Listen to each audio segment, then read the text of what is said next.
Let's make hot and sour soup.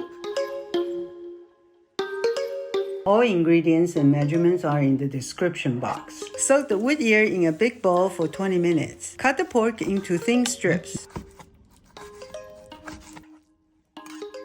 Add soy sauce, cornstarch to the pork and mix well. Add sesame oil to the pork and mix well. Set aside to let the pork marinate. Drain the Woodear. Cut the Woodear into strips and set aside.